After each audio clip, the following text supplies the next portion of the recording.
Ang Diyos sa pagkabasa ng kanyang salita at isa pong pribilehiyo ang siyang makapagbahagi po muli ng salita ng Diyos sa bawat isa at alam natin na itong pagbabahagi ng salita ng Diyos ito ay isang pribilehiyo at isa ding malaking hamon.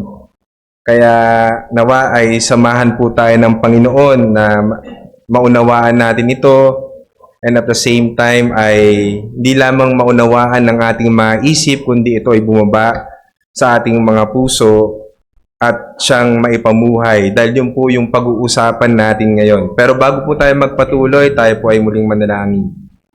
Ama, salamat po muli sa pagkakataon na makapag-aral ng inyong salita, maipahayag ang inyong mga salita.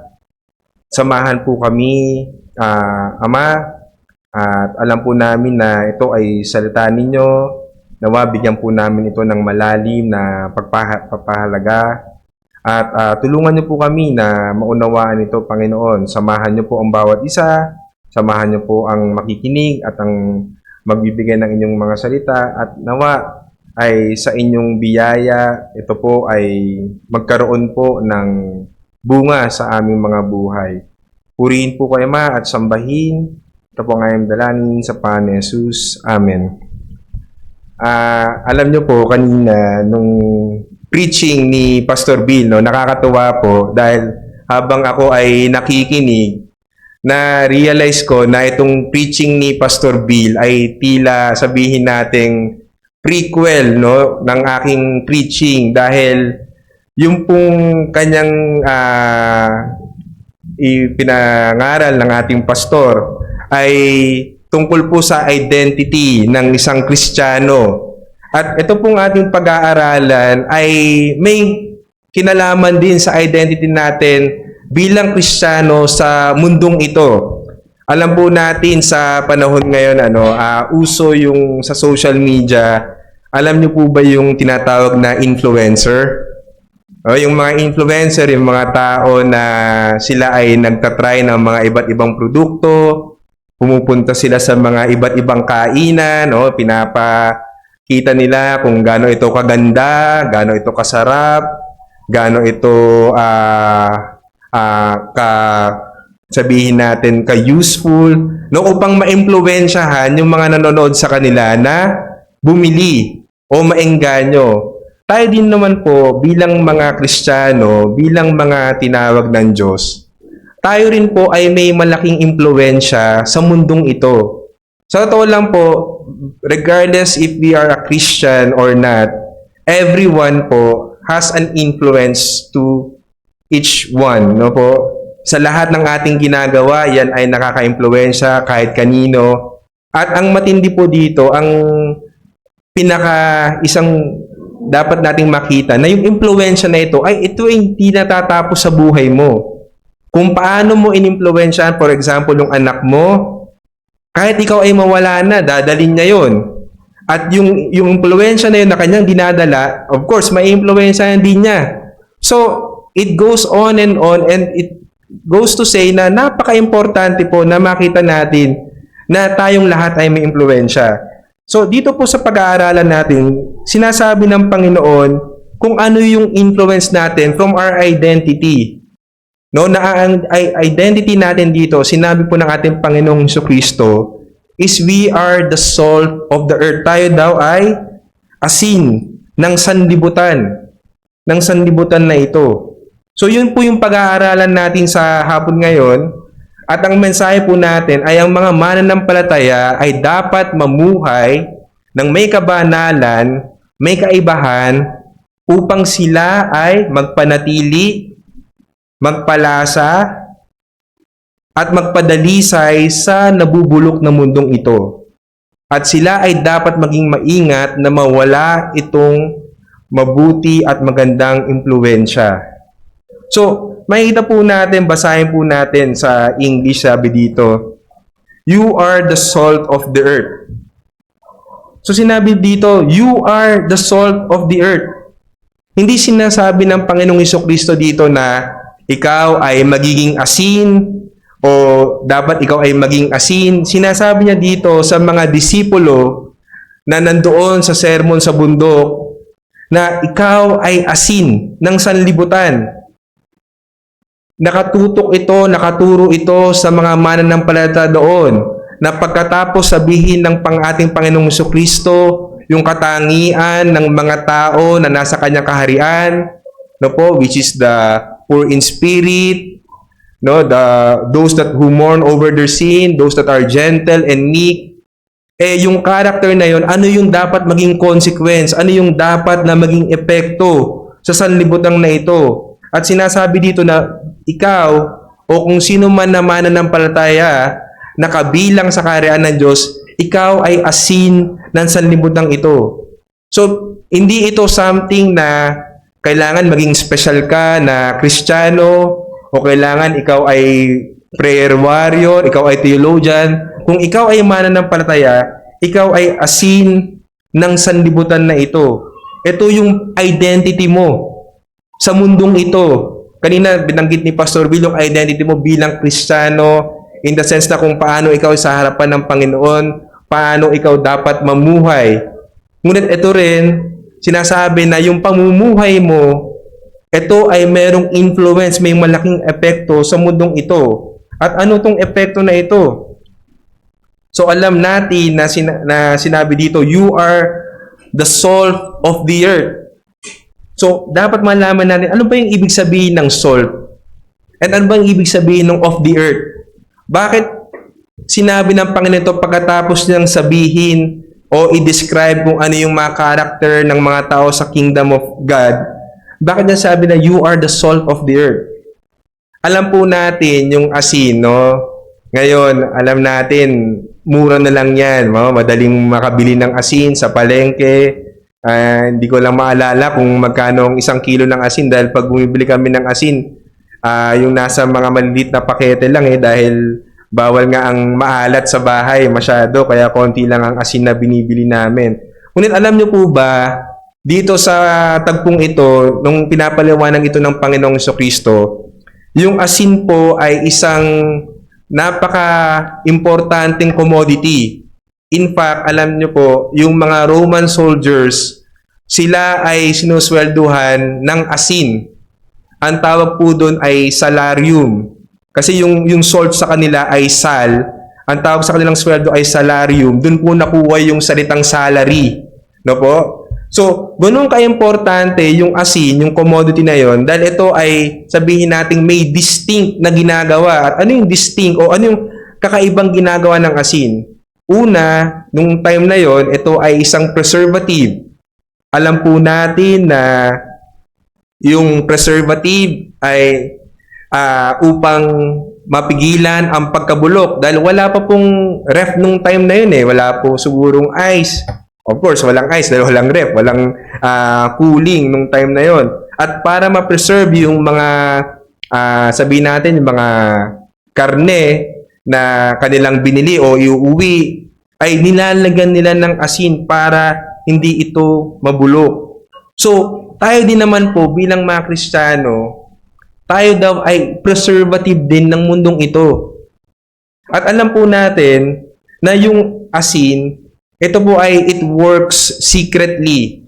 Hindi ito, pag tinignan mo yung asin, hindi mo nakikita mo lang siya nandoon, nakapahid sa karne. Hindi mo actually nakikita kung paano siya gumagana. Pero alam mong gumagana siya. Alam mo nagpe-preserve siya. Gayun din po naman tayo bilang mga Kristiyano. Tayo po ay preservative ng mundong ito. Tayo ay ginagamit ng Diyos, yung ating Kristiyanong pamumuhay ay ginagamit ng Diyos upang mapigilan ang pagkabulok ng mundong ito. Kasi yun po ang totoo mga kapatid. Ang mundong ito, taliwas sa sinasabi ng mga marami na tayo ay nag-i-improve. Hindi po. Ang salita po ng Diyos sinasabi, ang mundong ito ay pabulok ng pabulok. Sa Genesis 6 pa lang po, sinabi ng Panginoon, bakit niya ginunaw ang mundo sa pamagitan ng tubig? Ginunaw niya kasi nakita niya ang puso ng tao, puro evil, kasamaan lang continually. At yun po ay nagpapatuloy hanggang ngayon. Kaya nakikita natin sa ating sa sanlibutan na ito, sa ating environment, sa ating society, nandiyan yung korupsyon, nandiyan yung matinding kasalanan, nandiyan yung pagbagsak ng moralidad. Ito pong mundo na ito ay pabulok ng pabulok. Ngunit tayo bilang mga Kristiyano, nandoon yung ating preserving influence na sa pamagitan ng ating pamumuhay, kung tayo ay mamumuhay ayon sa pananampalataya, ayon sa character na ibinigay sa atin ng Panginoon, ay tayo ay tumutulong na i-preserve ang patuloy na pagbagsak ng mundong ito. Alam po natin yan. Siguro po sa inyong karanasan, nakikita nyo po na yung mere presence nyo lang po, kunwari sabihin natin sa opisina, na kayo ay kilala bilang Kristiyano, minsan nagiging deterrent po kayo sa kasalanan, di ba po? Yung mga office mates nyo na sabihin natin, gusto magbiro ng hindi maganda, hindi nila yun magawa. Dahil nakikita nila, ay, si ganyan, si Paul, Christian yan, nakakahiya. O minsan tayo ay nandoon yung chismisan at pag tayo ay ini-involve, ay nagtatapos na agad sa atin. So, nandoon yung epekto natin na bilang tayo ay namumuhay sa kabanalan ng Panginoon, sa kanyang kalooban, ay yung effect agad noon, ito ay nagbibigay ng preservative sa mundong ito. No po? Kaya, napaka-importante, kaya sinabi ko po kanina, yung influence natin, na hindi natin kailangan po maging, sabihin natin, sadyain pa na, sabihin natin, magsaway, pagalitan, yung mga gumagawa ng masama. Yung mere fact lang po na ipinapamuhay natin ang ating buhay Kristiyano, yun po ay sapat upang maging preservative tayo ng mundong ito. Alam nyo nga po mga kapatid naisip nyo po ba? Alam ko po nabanggit ko na ito sa aking mga nakaraang preaching. Pero tingnan po ninyo mga kapatid, sa totoo lang, tayong mga Kristiyano, talagang maganda na nasa langit na tayo. Di ba po? Doon, walang kasalanan, buong araw, o wala na ngang araw buong panahon na tayo ay maglilingkod sa Panginoon. Ngunit, ang Panginoon ay talagang iniiwan pa rin tayo sa mundong ito. Kasi, isa sa mga layunin niya ay gamitin ang buhay natin para maging preservative. Of course, alam natin, ang mundo, eventually, ito ay gugunawin ng Panginoon. Ngunit, alam niyo kung walang Kristiyano sa mundong ito, lalo pong magulo ang ating society, lalong magulo ang ating government. Siguro po, ang krimen, ang lahat na ng pwedeng mangyaring kaguluhan ay naroroon. And in fact, sigurado po kung wala ng Kristiyano sa mundong ito, ay ginunaw na po ng Panginoon. Kaya nga po, di ba, sabi ni Abraham nung gugunawin na yung Sodom and Gomorrah, sabi niya, kung meron bang sa man umpisa, 50 o 50 na merong banal doon, gugunawin pa ba? O, say, for the sake of 50, hindi. Kung merong 40, hindi rin. Kung may 30, hanggang sa kung merong 5. So, nandoon talaga yung preserving agent ng isang Kristiyano para ang Panginoon ay patuloy na mahabag sa mundong ito. Ngunit alam natin na we just slow down the decay. Hindi natin totally mapipigilan ito. Ngunit, ito ay isang kalooban ng Diyos para sa atin. Kaya nga po mga kapatid, dapat maging maingat tayo sa ating buhay. At sana po ay yung ating buhay talaga bilang Kristiyano ay ito ay talaga nagiging preservative sa madilim na mundong ito. At isa pang makita natin dito mga kapatid, sabi ito, you are the salt of the earth. Ang scope po ng ating pagiging preservative, no, isa sa mga katangian ng asin, preservative, ay hindi lamang sa church. No po, na tila tayo ay walang pakialam sa labas ng ating church, wala tayong pakialam sa mga unbelievers, wala tayong pakialam sa ating mga neighbor, kundi iniisip lang natin, basta ako sa church, ayoko makisama sa inyo. Hindi po. Ang sinasabi dito, yung scope ng ating pagiging preservative, ito ay ang buong sanlibutan. Kaya hindi dapat tayo ay makonstrain dito. We are in this world, tayo po ay nasa mundong ito, pero we are not of this world. Alam natin yan. Pero hindi nangangahulugan na tayo ay dapat sabihin nating magkulong na lang sa church at maging indifferent sa iba. Hindi po. Dapat gamitin natin yung ating pagiging asin sa mundo na ito, sa ating papalibutan. So yun po yung nakita natin na yung asin, ito ay preservative, and the same way as Christians, when we do a godly living, when we parang ipinapakita natin yung character ng ating king, no, na nabanggit sa Beatitudes, tayo ay tumutulong na mag-preserve, na stop, no po, na mag-slow down yung pagkasira, yung pagkabulok ng mundong ito.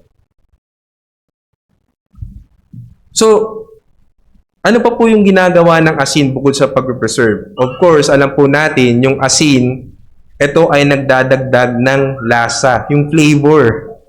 So, hindi lamang yung asin ay nag-i-stop o pumipigil sa pagkabulok. Ito rin po ay ginagawang masarap yung pagkain. No po? Alam nyo, sa totoo lang, di ba po, pag nakakain kayo ng pagkain na matabang, hindi kayo matutuwa. So, ganoon din naman po tayo. Sinabi sa Colossians 4:6 na, let your speech always be with grace, seasoned with salt, so that you will know how you should respond to each person.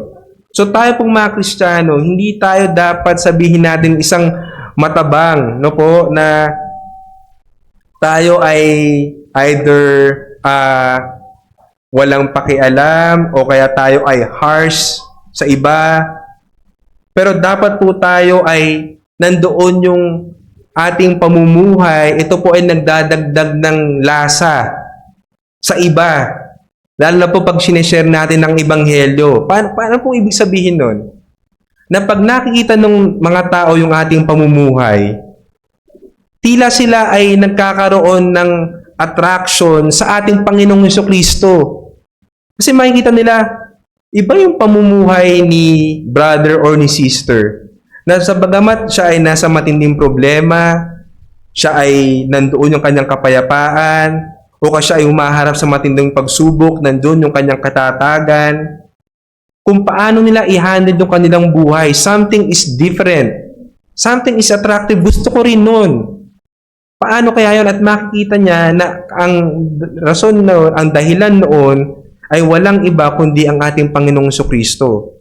So, we make the Word of God better in the sense na nakita sa ating buhay. Kasi ang hirap po nun no? Na sinasabi natin na tayo ay Kristiyano, ngunit tayo ay kumbaga matabang, ang mangyayari po noon, instead na mabigyan papurihan ng Panginoon at maengganyo natin o ma-attract natin ang tao sa Ebanghelyo, ang masaklap po na nang sasabihin sa atin, ganyan ba yung Kristiyano? Kristiyano ba yan? Alam nyo po, si Mahatma Gandhi, kung kilala nyo po siya, siya ay isang sikat na, I think, philosopher. At si Mahatma Gandhi po, siya ay, totoo lang, dating Kristiyano. Siya ay, nung kanyang mga kabataan, siya ay very interested sa Bible, sa Christianity. Ngunit alam niyo po yung sa kanya, yung kumbaga, nagpalayo sa kanya sa Kristiyano. Nung nakita niya yung mga sinasabing Kristiyano, na gano'n yung pamumuhay nila, nataliwas sa kanyang nababasa. At doon, nawalan siya ng gana, na sabi niya, ganyan pala yung Kristiyano. Kung ganyan yung Kristiyano, ayoko niyan. Kasi hindi yan yung sinasabi sa salita ng Diyos ganito, pero ganito ang nakikita ko sa kanila.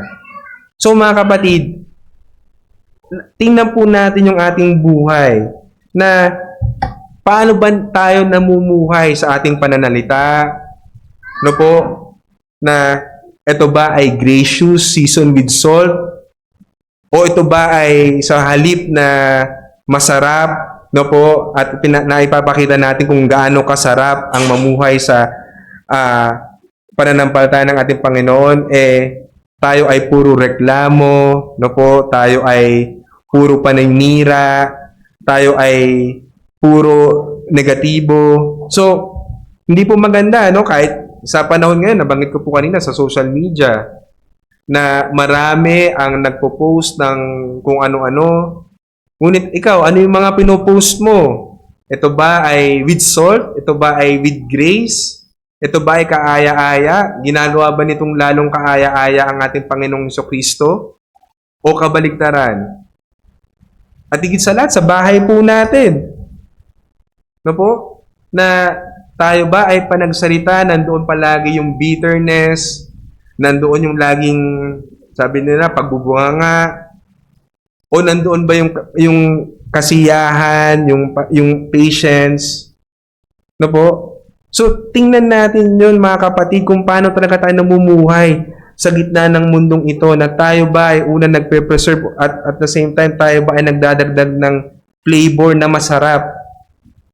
Dahil napakalaki po ng impact sa nakapaligid sa atin. At the same time, ito ay hindi kalooban ng Panginoon kung tayo ay namumuhay na taliwas sa sinasabi natin. No po? Kanina narinig ko yung kay Pastor Bill, Sunday Christian, no? Pag Sunday Christian ka, okay lahat ng pananalita mo and all. Pero the rest of the days, taliwas at nawawala yung pagiging Kristiyano mo.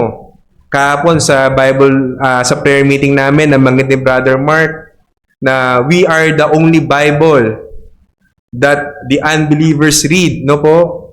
Kung ang nakikita nila sa atin ay hindi kaaya-aya, hindi masarap, hindi preserving, ano pong naibibigay natin na testimony ng ating Panginoon? So, nakakalungkot po kung gano'n. Kaya dapat tingnan po natin na tayo ba ay nagiging asin ng sanlibutan na ito. At ano ba po yung makikita natin sa pagiging asin? Kanina sa ating parallel verse, sinabi doon sa Leviticus 2:13, na lahat nung offering ay lalagyan ng salt o yung tinatawag na covenant of salt. So dito makikita rin natin na yung salt, it purifies and it connects holiness and loyalty. No po? Na hindi lamang yung salt preservative at nagbibigay ng lasa. In the old times, in the Old Testament times, ito rin ay nagsisignify ng purity, holiness, and steadfastness. No po, kasi alam natin ang covenant ng Panginoon, ito ay permanent, ito ay hindi nagmamaliw.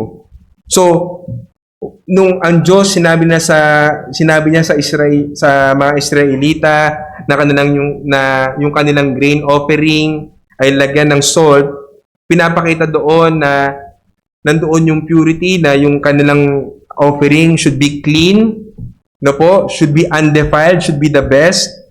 And of course, yung permanence, na dahil alam natin yung salt, hindi po yan na nabubulok. Ito ay stable, ito ay nagpapatuloy hanggang sa walang hanggan. Ay pinapakita nito yung God's faithful covenant. So, ano ang hamon sa atin sa pagkakataon na ito, na bukod sa alam natin na yung ating pamumuhay ay dapat nagpe-preserve, dapat din po yung ating pamumuhay ay may purity, may holiness, may steadfastness. No po? Na nandoon palagi yung pagiging distinct natin. Kasi yung salt po may distinct flavor yan eh. So tayo bilang mga asin ng sanlibutan na ito, dapat nandoon yung pagiging distinct natin. Na tayo ay naiiba in the sense na lagi tayong against sa mundong ito. No, na makikita sa ating buhay na bagamat ang lahat ay gumagawa ng kamalian, ang lahat ay sabihin nating na-encourage o natitempt na gumawa ng kamalian because everybody does it. Sabi nga nila, ikaw bilang Kristiyano, nandoon yung paninindigan mo, nandoon yung purity mo, na sumasalungat ka at ikaw ay nagiging distinct. No po? Na ikaw ay nagdo-know sa mga kasalanan. Hindi lamang sa iyong sarili, sa iyong paligid. No po? At alam natin na itong salt na nagsisimbolize ng purity, alam niyo po, nung ancient times, ito rin ay ginagawang antiseptic. No, ito yung pinaka-alcohol nila dati. So, alam po natin na yung pag may sugat tayo, di ba po, at nilagyan ng alcohol, masakit. No po, talagang aaray ka. Kasi, kaya ka umaaray dahil yung alcohol o nung panahon nila, yung asin, kinikil nito yung bacteria, yung germs. Ganun din po naman, yung salt tayo bilang mga asin ng sanlibutan, tayo ay ginagamit ng Panginoon una para patuloy na linisin yung ating sarili, no? At the same time, we also cleanse, we also call out yung sin, na bagamat tayo ay nakakasakit, mas pipiliin po natin iyon kaysa i-compromise natin yung ating sarili. Kaya, mga kapatid, alam niyo po yung transition ang ganda from 12 to 13. Yung chapter 5 verse 12, sinabi doon, "Blessed are you when you are persecuted." Kasi ganun po talaga epekto natin Para tayong alcohol. Na pag inano nating sugat ng kasalanan, may aaray dyan. At tayo ay mapapersecute. Pero, hindi nangangulugan na kailangan natin mag-compromise. Kailangan po natin palagi isipin na ang kalooban ng Diyos ay tayo ay mamuhay ng may kabanalan sa Kanya at umiwas sa kasalanan at gamitin ang ating buhay upang ang kasalanan ay mapigilan. Kasi lagi po natin tandaan, the Christians are those that belong to the kingdom of God. But we are also in this kingdom of the earth, in this kingdom of the devil, at laging may conflict doon. So, dito sinasabi ng ating Panginoon na we are the salt of the earth. Na nandoon yung dapat nating steadfastness, nandoon yung ating purity, upang tayo ay hindi mag-compromise. Kasi bakit po?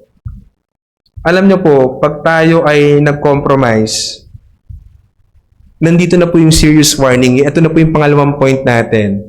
That we can become tasteless. Ano pong sabi dito? Matthew 5, basahin ko po ulit sa 13. Ngunit kung ang asin ay tumabang, paano maibabalik ang alat nito? Wala na itong kabuluhan, maliban sa itapon sa labas at tapakan ng mga tao. Mga kapatid, nakakatakot po.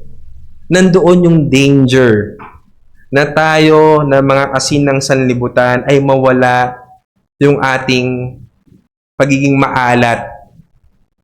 Alam niyo po, chemically, yung asin, yung pure salt, never po talaga yung magiging matabang, sa totoo lang.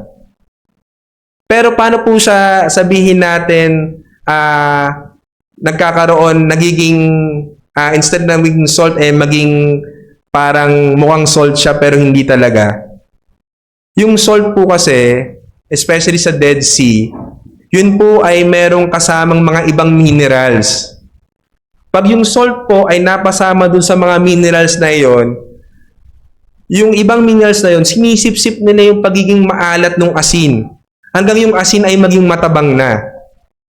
So yung salt itself, siya mag-isa, hindi siya magiging matabang. Pero pag inihalo mo siya, nandoon na yung tendency na siya itatabang. Magli-leak out na yung kanyang pagiging maalat. At ganoon din po tayo, mga kapatid. Yun yung danger. Na pag tayo ay nakipag-compromise sa mundong ito, tayo ay instead na tayo ang maging preservative, tayo ang naimpluwensyahan, tayo ang nagmamahal sa mundong ito, at hindi na ma-distinguish tayo bilang Kristiyano na wala na yung pagiging distinct natin, na wala na yung pagiging iba natin. mawawala na po yung pagiging good testimony natin. And nakakalungkot, we may look like salt, but we don't taste like salt. We may be Christian on the outside, no? Nagpupunta sa church, kumakanta ng mga hymns, maraming alam sa Bible, pero sa loob, wala talagang tunay na pagmamahal sa ating Panginoong Jesucristo, walang kabanalan, walang pagkakaiba sa mundong ito. Nandun na po, nawala na yung pagiging maalat natin bilang mga Kristiyano. At pag nawala na yung pagiging maalat natin, lahat ng kaninang nabanggit natin na kung paano tayo naging preservative, kung paano tayo ay nag-a-add ng flavor, kung paano tayo ay tinawag bilang mamuhay ng may purity, ng may steadfastness, yun po ay mawawala. Kaya, mga kapatid, nandun yung danger talaga na huwag tayo pong mag-compromise. Sabi nga po, di ba, bad company corrupts good character. Pero aside from that na kung dapat maging maingat tayo sa ating pamumuhay, dapat talaga po, kanina nga sinabi ni Pastor Bill, dapat talaga tayo ay we set our things or our mind on the things above. Di ba po? Kasi kung tayo ay nakafocus na sa mundong ito, mawawala po talaga yung ating pagiging asin. Totoo po yun. At pag nangyari yun, para tayo yung church sa Laodicea, na po yung lukewarm church. Hindi mainit, hindi malamig. At ano pong sabi? Isusuka sila ng Panginoon. Na po? Nakakatakot po mga kapatid na isuka tayo ng Panginoon. Na po? Na parang kumbaga sa cellphone, maaaring meron kang latest na cellphone, kung ano man yan. Pero kung patay yan, di ba, walang baterya, low bat, wala ring silbi yan. Parang ganoon din po ang mga Kristiyano. Pag nawala yung kanilang alat, no po, pag nawala yung kanilang magandang testimony, anong sabi po, di ba? Anong sinabi po sa 13? Wala na itong kabuluhan, maliban sa itapon sa labas at tapakan ng mga tao. Ganun po, mawawala yung respeto, mawawala yung testimony para sa ating Panginoon. At instead na makapagbigay tayo ng kaluwalhatian sa Kanya, nakapagbigay tayo ng kahihiyan. Alam po natin yung mga kapatid, nakakalungkot. Nabanggit din ito sa aming prayer meeting kahapon na recently meron na namang isang reformed pastor ang bumagsak sa adultery. So, ano yung mga nagiging impact nila, di ba po? Alam nyo, pag binasa nyo po, nakakalungkot eh. Kasi marami nagdidiwang na, tinan nyo, mga pa-Christian pa, ganyan din pala. No? Ang lakas mag-preach, pero ganyan pala yung pamumuhay. Ang lakas mag-convict, pero sa bahay pala nila, ganito siya. Delikado po mga kapatid. Kaya bantayan po natin yung ating buhay Kristiyano na wag po tayo maging complacent, wag po tayong maging lax, wag po tayong maging tawag ng mga kabataan yun, nonchalant, no? Sa ating buhay Kristiyano dahil marami po ang nakatingin sa atin. And if we lose our saltiness, wala na po tayong kabuluhan. And maaari kunin na tayo ng Panginoon dahil wala na tayong sa mundong ito. Wala na tayong pakinabang. So, magkaroon po yun ng paggising sa atin na tingnan natin po yung sarili natin, check natin, are we slowly compromising? No po? sa entertainment, kung ano yung pinapanood natin, no po, sa ating relationship, sa bahay, sa labas ng bahay, sa school, sa workplace, no po. Kung nakikita natin na tayo ay slowly, no, dahan-dahan at parang tayo ay nagbabackslide na, tumakbo na po tayo sa ating Panginoong Jesucristo. Huwag tayong tatakbo papalayo sa Kanya. Yan po yung tandaan natin, mga kapatid. Lalong tayong tumakbo sa ating Panginoong Jesucristo. No po? Na kung nakikita natin, grabe yung pagkamakasalanan natin o meron tayong kasalanan na nag-i-struggle tayo, huwag kang lumayo sa Panginoon. No, wag mo isipin na ayoko na mag-church kasi hindi ko maisuko tong kasalanan nito. Baliktad eh. Dapat lalo kang lumapit sa Panginoon. Dapat lalo mo siyang hanapin, lalo kang manghingi ng habag sa Kanya. Hindi yung lalayo ka. Hindi yung sasabihin mo, saka na lang. Kasi brethren, that's presumptuous sin. Na iniisip mo, may time ka pa mag-repent. Iniisip mo, bubuhayin ka pa ng Panginoon bukas para mag-repent.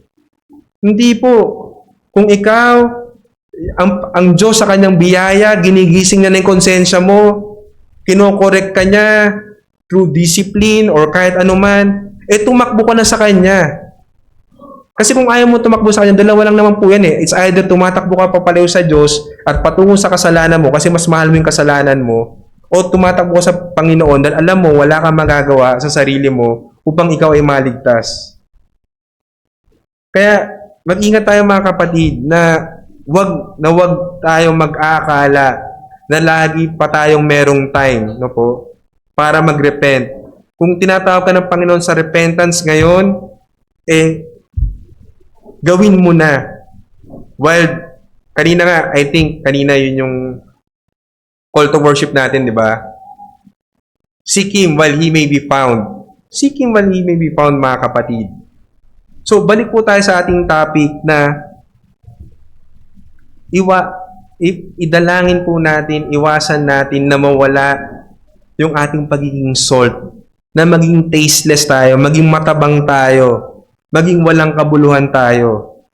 Dahil hindi lamang yung, kumbaga, yung consequence sa atin ay naroroon, kundi ang pinaka nakakalungkot nandoon yung paglalagay ng bahid sa pangalan ng ating Panginoon na, again, masabihan tayo. Ako po, I admit, yun yung isa sa mga pinakamasakit na naranasan ko nung dati, nung ako nasa workplace, na ako nasabihan na, ganyan ba yung Kristiyano? Christian ka pala?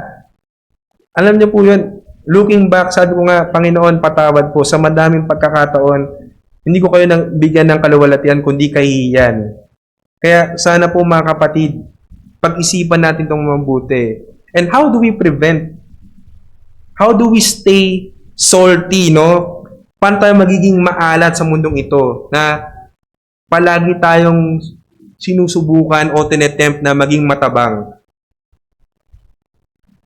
Alam niyo po, walang ibang paraan kundi ang ating Panginoong Jesucristo. Sinabi po sa John 15, no po, na He is the vine and we are the branches. And apart from Him, we can do nothing. Pero if we are in Him, we bear much fruit. So nandito yung paraan. Ito yung paraan para maiwasan mo na maging matabang ka. Na si Kristo mismo yung balikan mo. Because apart from Him, wala kang kakayanan, ikaw ay babagsak. So, kailangan nandoon palagi yung paglapit sa Kanya. Alam niyo nga po, kaya maganda yung pinag-aaralan natin, yung means of grace, no? Na palagi tayong ina-avail natin yung means of grace, yung panalangin, pagbabasa ng Kanyang salita, no po? Upang maiwasan natin itong pagiging tasteless. No po? Kailangan palagi tayong nakakonect sa source natin na walang iba kundi ang ating Panginoong Jesucristo. No po? Parang isipin niyo po yung isang magandang bahay, mansyon. Lahat, sabi nga ng narinig ko sa nanay ko, materialis puertes. Lahat ng magandang appliances, magandang ilaw, magagandang furniture nandoon. Pero kung yung bahay po na yon ay hindi konektado sa Meralco, walang kuryente, wala ring silbi. Ganun din po naman tayo. Kung di tayo connected sa ating Panginoon, no po, wala rin tayong magagawa, wala rin tayong silbi, and definitely, we will compromise, we will fall down, and we will be tasteless. Kaya, gamitin po natin yung mga means of grace na ibinigay ng ating Panginoon. No po, na ma-challenge tayo. Makita natin saan ba tayo nagpapabaya? Sa pag-aaral ba ng kanyang salita? Sa pananalangin? Sa corporate prayer, like prayer meeting? No po? Sa ating mga Sunday school? Sa ating mga accountability? Lahat po tayo doon may mga pagkukulang. Kaya dapat po makita natin yun. And at the same time, tayo ay humingi at palaging mag-abide sa ating Panginoong Jesucristo. So, sa panghuli po mga kapatid, maaaring tayo ay asin, na po. Ngunit, kung tayo ay hindi naman natin ipinapamuhay yung ating identity bilang asin, tayo pa rin po ay sabihin nating walang impact. Alam niyo po yun, kumbaga, kung tayo po ay kumakain, di ba, at meron tayong asin, no? Meron tayong lalagayan ng asin. Yung asin, nandun yun.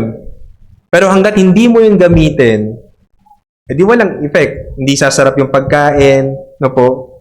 So tayo mga kapatid, nandoon yung panawagan sa atin na tayo talaga ay maging asin ng sanlibutan nito, na tayo ay dapat lumabas. No po, again, yung sinabi ko kanina, hindi lang tayo dapat sa church na ito na tayo lang. Tayo lang ang magpalakasan, tayo lang ang sabihin natin na laging nagpapaalalahanan, nagsisharean. Yung ating buhay bilang mga asin, ito po ay meant for the earth. Yun yung mission field natin, yung buong mundo. Kaya dapat po sa ating saan man tayo tinawag ng Panginoon, sa ating trabaho, sa ating paaralan, sa ating society, dapat po maging asin tayo. Dapat po ipakita natin yung kung paano ang biyaya ng Panginoon ay kumikilos sa ating buhay. Again, hindi natin kailangan maging overly, alam niyo po yun, yung sumobra naman na, kumbaga, parang lahat na lang pinuna mo. Pero ang simpleng hamon lang po sa atin, ipamuhay talaga natin. Ipamuhay lang po natin kung ano talaga tayo. Yun lang po, ipamuhay natin. Because, yung pamumuhay natin, that will have an impact on everything, on everyone that surrounds us. Hindi natin kailangan sabihin natin na maging loud sa ating buhay Kristiyano, pero yung makita lang sa ating pamumuhay, yun po ang effect na noon ay napakalaki na. Again, napakalaki na po ng influence natin. So alam po natin na ang perfect salt ay walang iba kundi ang ating Panginoong Jesucristo. Again, we are salt not because we want it, not because we work for it, no po? Hindi sinabi ng Panginoong Jesucristo, again, try to be salt, but sinabi niya, you are salt. Why? Because of the grace of the Lord na nabanggit na sa Beatitudes na everything is by grace. At ang ating Panginoong Jesucristo, He is the one that is perfect in righteousness, no? He perfectly preserved righteousness. He lived a life of perfect purity. Yung kanyang pananalita ng ating Panginoon is always gracious. It's always true. He was loyal to the Father. And even though he was rejected, he was arrested, he was mocked, no po? Siya ay na-crucify. Pero alam niyo po mga kapatid, lahat yun ay nangyari. So that we, who were tasteless before, by grace, could be forgiven and made truly salty in Him. Again, mga kapatid, it's only by grace. And that grace is none other than our Lord Jesus Christ. He is the perfect salt. Kaya, kung ikaw ay nakikita mo, hindi ka nagiging asin ng sanlibutan, lumapit ka sa Panginoong Hesukristo. Kung ikaw ay hindi pa asin ng sanlibutan, hindi mo kaya yan sa sarili mo. Never kang magiging asin unless ang Panginoong Hesukristo ang gumawa sa iyo at gawin kang asin. At ang warning natin, again, this world is decaying, mga kapatid. Sinabi natin yan kanina, pabulok ng pabulok ang mundong ito. And if you are not salt, if you are compromised, ikaw ay nakikihalo, kasama ka sa pagkabulok na iyon. Yun ang nakakatakot. Kaya nga po, hinahamon tayo na magtiwala, manampalataya sa ating Panginoong Hesukristo. Na siya, na Diyos, na nagkatawang tao, upang sundin ang perpektong hinihingi ng batas ng Panginoon. At siya ay namatay upang ang galit ng ating Diyos at ang kabayaran ng kasalanan ay matupad. At siya ay muling nabuhay para ang sinumang manampalataya sa Kanya ay mabubuhay din namang muli. Na, brethren, kaibigan, kung wala ka pa sa ating Panginoong Kristo, I plead na tumakbo ka sa Kanyang biyaya. Tumakbo ka sa Kanya. Hindi Kanya itataboy. No? Inaanyahan Kanya na lumapit sa Kanya. Huwag kang tumakbo, again, huwag kang tumakbo papalayo sa Kanya. Huwag mong labanan yung conviction sa'yo ng banal na Espiritu na kinukonvict ka. Kaya minsan ayaw magsimba kasi nasasaktan ka. No, brethren. Lumapit ka sa biyaya ng ating Panginoong Hesukristo. At sa ating mga mananampalataya, huwag nating kalimutan yung ating identity. Na yung ating identity ay may influence. Huwag nating kaligtaan yung ating distinctiveness na tayo ay Kristiyano, tayo ay kakaiba na. Kaya we should expect persecution.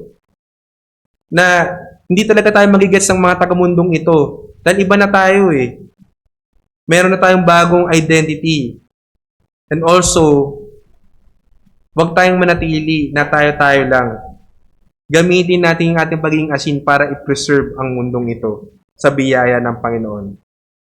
So let our lives, by the grace of God, preserve what is decaying, flavor what is bland, bigyan ng lasa kung anong matabang, at pakadalisayin kung ano man yung polluted, hanggang sa makarating ang ating Panginoong Kristo at baguhin niya ang lahat sa sanlibutan ito. Tayo po ay manalangin. Panginoon, salamat po Ama sa aming mga napagbulay-bulayan na inyong salita. Tunay nga po Panginoon na